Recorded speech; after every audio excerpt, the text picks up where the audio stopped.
দৈনন্দিন জিনিসের মধ্যে থেকেই আপনি বানিয়ে নিতে পারেন, ফেলে দেওয়া জিনিস থেকে। বাহ, ছাদের তরমুজ। মানে 7টাই গাছের জেনারেশন হয়ে গেছে, এখন আমি দাবি করতে পারি এটা আমার। নমস্কার বন্ধুরা, দিশারি বাংলা চ্যানেলে আপনাদের স্বাগতম। আজকের পর্বে আমরা কথা বলবো বীজ বাছাই ও সার সংগ্রহ নিয়ে। আগের পর্বে আমরা মাটি নিয়ে আলোচনা করেছি, আজকে তার কিছু অংশ আমরা তুলে ধরছি। যারা পুরো ভিডিওটি দেখতে চান তারা অবশ্যই আগের এপিসোডটা আপনারা দেখে নেবেন। মাটি হচ্ছে বিলিয়ন্স অফ মাইক্রোবস, এবং ওরাই কিন্তু আসলে সমস্ত কিছুর নিয়ন্ত্রণ। আমরা ঠিক উল্টোটা করি, 4টি বিষ এবং 4টি সার দিয়ে রাসায়নিক দিয়ে মাটিটাকে আগে শেষ করে ফেলি, তারপর তাতে আরও কিছু যোগ করে নিউট্রিয়েন্টগুলো যোগ করে তাতে এবার বলি যে এইটা দিলে এই পটাশ দিলে এই হবে, এই দিলে এই হবে। এটা কিন্তু নয়। এই মাটি যদি স্বাভাবিক মাটি হয়, এই মাটির মধ্যে আপনি দেখতে পাবেন, এই দেখুন এগুলো হচ্ছে অর্গ্যানিক ম্যাটার, এগুলো হচ্ছে পুরনো রুটস। আচ্ছা, হ্যাঁ, এই গাছের এইগুলো কিছু, এবং এটা সম্পূর্ণ কিচেন কম্পোস্ট থেকে তৈরি, এর মধ্যে কিছু ভার্মি টার্মি কিছু নেই। আচ্ছা, আপনি এটা দেখতে পাচ্ছেন পুরো মাটি। হ্যাঁ, এটা তৈরি করতে 50,000 বছর লাগে, সেটা আপনি অনেক ফাস্ট বাড়িতে বানিয়েছেন। এটাই ফেরত। এবার দেখুন এই যে এগুলো কি, এগুলো সব বিভিন্ন বায়োমাস, মানে এগুলো সব মানে পুরনো ডাল পালা পাতা, আগে যা শাক হয়েছিল সেটার কিছুটা অংশ, ইচ্ছা করে কিছু শাক পাতা মেশানো আছে। এগুলো জমিতে নাইট্রোজেন বৃদ্ধি করে। ধরুন আপনি প্রথম গাছ লাগাচ্ছেন, আপনি মাটি জোগাড় করলেন, আপনি কিছুটা জানলেন যে মাটির কিভাবে কম্পোস্ট তৈরি করতে হয়। এবং আমি বলবো কম্পোস্ট যদি আপনার কাজে নাও লাগে, প্রতিবেশীকে দিন, যে গাছ লাগাচ্ছে তাকে দিন। পাশে যে বলছে যে তাকে বারণ করুন যে এইসব সার ইউরিয়া হ্যানা ত্যানা দিয়ে যেসব জিনিসপত্র কেমিক্যাল দিয়ে সারটার বানিয়ে তারা গাছের গোড়ায় দেন, আসলে বাগানিরাই সব থেকে বেশি অতিরিক্ত মাত্রায় কেমিক্যাল জিনিস ব্যবহার করে। তারা ভাবছেন তার বাগানে খুব সুন্দর ফুল হচ্ছে, কিন্তু ওই মাটিতে আর কিছুদিন পরে কিছুই হবে না।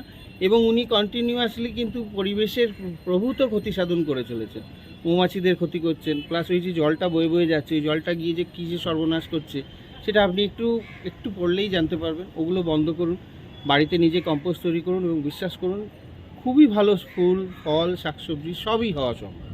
এবার আপনি বাড়িতে ধরুন আপনার আরও ইচ্ছে যে আপনি কিছু সার প্রয়োগ করবেন, কিছু অনুখাদ্য তৈরি করবেন, এগুলো সব বাড়িতে জৈব পদ্ধতিতে তৈরি করা সম্ভব। আপনাকে একটু জানতে হবে, একটু পড়তে হবে, এবং এগুলো অত্যন্ত সহজ পদ্ধতি। যেমন ধরুন যে মাটিটা করলেন, আপনি নাইট্রোজেন মানে যে সবুজ যে গাছপালা, যে এই যে আমার বাগানের যে ঘাসটা সেসব কাটা, সেগুলো এক জায়গায় জড়ো করলাম। তারপরে যে ব্রাউন ম্যাটার্স, মানে ধরুন যে যেগুলো শুকনো হয়ে গেছে, বা এমনকি ঘরে যে পিস বোর্ডের টুকরোগুলো আসে, যে কার্ডবোর্ড, মানে পাতলা যে বোর্ড বক্সগুলো হয়, ওগুলো ছিঁড়ে বা কাগজ, খবরের কাগজে অনেক কেমিক্যাল থাকে, সেগুলো না দেওয়াই ভালো। ব্রাউন যে এগুলো বা শুকনো ডালপালা, এই দিয়ে পরপর এক একটা লেয়ার তৈরি করুন। ঘরে যদি জায়গা থাকে, মানে মাটি থাকে, জমি থাকে ছোট্ট একটুখানি, বাগানের ছোট্ট একটা কোণা আছে, ওখানে আপনি করুন, জল দিয়ে ভিজিয়ে দিন, আপনি জাস্ট 2 মাস ওয়েট করুন। আর এরকম বাড়িতে ওই কিচেন কম্পোস্ট হতে এখানে ডাম্প করতে থাকুন, সবুজ ব্রাউন সবুজ ব্রাউন সবুজ ব্রাউন। আর একটু খুব বেশি একটু গোবর জোগাড় করতে পারেন, জলে গুলে একটুখানি ওটার উপর ছড়িয়ে দিন। যদি আপনার ঘরে চাষ মানে বাটার মিল্ক যদি থাকে, সেটাকে একটু পচিয়ে নিয়ে, মানে একদিন একটু করে নিয়ে তাতে ছড়িয়ে দিন, বা কিছুই করতে হবে না। আমাদের পরিবেশ এত সদয়, যদি ওখানে মাটি থাকে অল্প একটু বাগানের মাটি তুলে নিয়ে ওপরটায় ছড়িয়ে দিন, ওই জীবাণু ব্যাকটেরিয়া ফাঙ্গাস ওরা ম্যাজিক করে দেবে আপনার জন্য। 2-2.5 মাসটি ওয়েট করুন, ওই দেখবেন ওগুলো সব মাটি হয়ে গেছে, ওগুলো আবার বাগানে প্রয়োগ করুন। এবার আপনি যদি বাগানে কিছু ধরনের ধরুন ফিশ অয়েল, এসব সব কেমিক্যাল কিনতে পাওয়া যায় বাজারে অনেক দামে, অনেক, এগুলো বাড়িতে খুব সহজে বানানো যায়। মোদ্দা কথা, আপনাকে কিছু মাইক্রো অর্গানিজম গ্রো করতে হবে, যেগুলো বেনিফিশিয়াল, যেগুলো উপকারী গাছের জন্য। সেরকম জিনিস আপনি বাড়িতে খুব সহজে বানাতে পারেন। মাছের বাজারে যান, মাছের যে সমস্ত ফেলে দেওয়া টুকরোগুলো এমনিই ফেলে দেয়, সেগুলো নিয়ে আসুন বস্তা বন্ধ করে। বাজারে যে সবথেকে সস্তা আখের গুড়টা পাওয়া যায়, সেটা কিনে নিয়ে আসুন। 50-50 পার্সেন্টেজ হচ্ছে 50-50। ওটা যদি 1 কিলো হয়, এটাও 1 কিলো। একটা বন্ধ কোনো ইয়ের মধ্যে দুটো সমানভাবে মিশিয়ে, আর কিছু মেশাবেন না, কোনো জল না, কিছু না, মাছের ওই টুকরোগুলো এবং ওই গুড়, এটা যদি 1 কেজি নেন ওটাও 1 কেজি নেবেন, দুটো একসঙ্গে মেশান, একটা সিল কন্টেনারে রাখুন। তাহলে গন্ধটা বাইরে বেরোবে না? আমি শুকিয়ে দিচ্ছি এখন, ওটা মাছের গন্ধ কি ভয়ানক হতে পারে আইডিয়া আছে। হ্যাঁ আর এখন ওটা শুকিয়ে দেখুন হ্যাঁ ওটার কি অবস্থা। হ্যাঁ।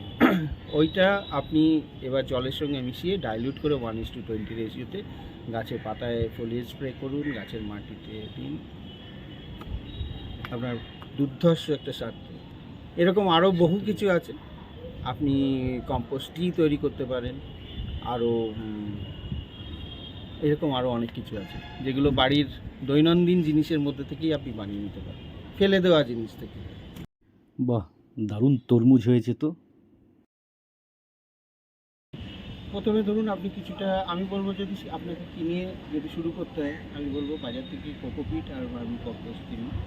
কোকোপিট আর ভার্মি কম্পোস্ট একটা রেশিওতে মিশিয়ে, মানে কোকোপিটটা ধরুন 20% দিলেন, 80% ভার্মি কম্পোস্ট যদি আপনি দেন, মানে তলায় জাস্ট 20% কম্পোস্ট এই কোকোপিট আর ওপরে কম্পোস্টটা দিলেন, এটাকে সেভাবে হয়তো মিলিয়ে মিশিয়ে করারও দরকার নেই, ভার্মি কম্পোস্টের ওপরেই দিব্যি গাছ হয়ে যেতে পারে।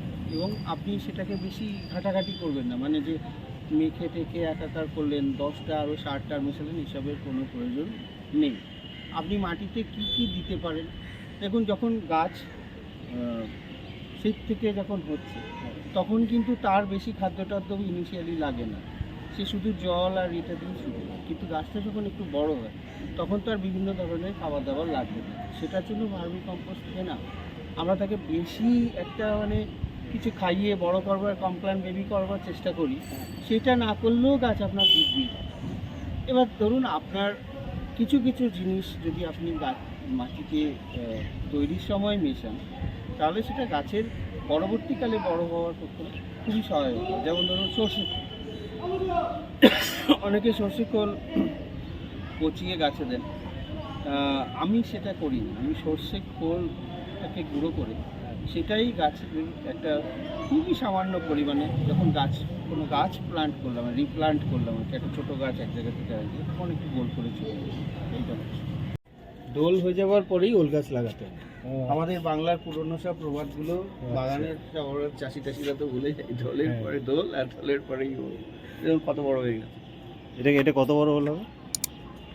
এটার থেকে ওল এইরকম এই টবের সাইজের হবে, এখন জানি না, আমি তো নিশ্চিন্ত দিয়ে মানে গ্যারান্টি দিয়ে বলতে পারি না, কিন্তু ওলের এই যে ভ্যারাইটিটার ওল অনেক বড় হয়।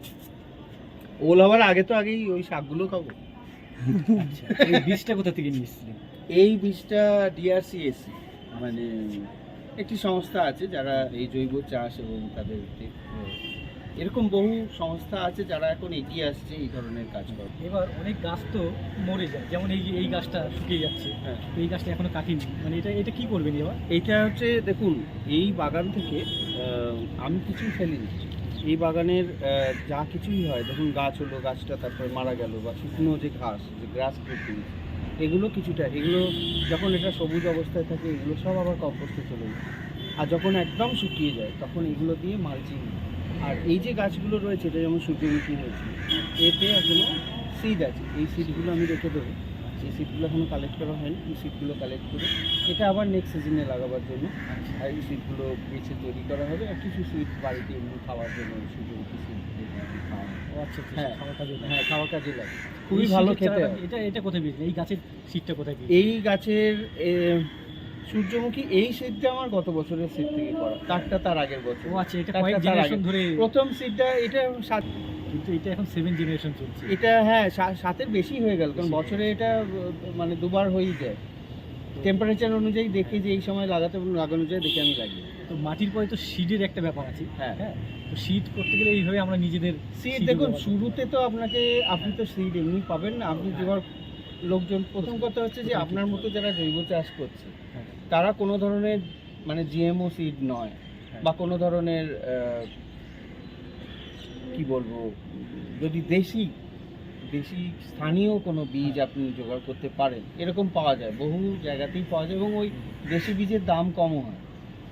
হাইব্রিড সিড বা কোনো কোম্পানির যে সুন্দর প্যাকেট করা যে সিড, তার থেকে দাম কম হয়, লোকে বলবে যে এতে কিছু হয় না, হ্যাঁ কম হয়, হ্যাঁ, সব সময় ঠিক না।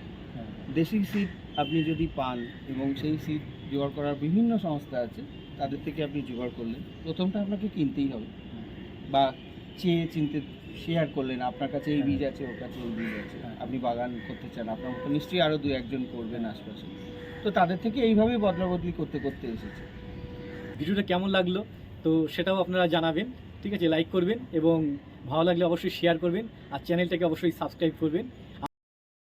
আগামী পর্বে আমরা মাল্টিক্রপ নিয়ে আলোচনা করব, অল্প জায়গায় বেশি চাষ এবং তার উপকারিতা এবং পরাগ সংযোজন কিভাবে আমরা ঘটাবো সেটা নিয়েও আলোচনা করব।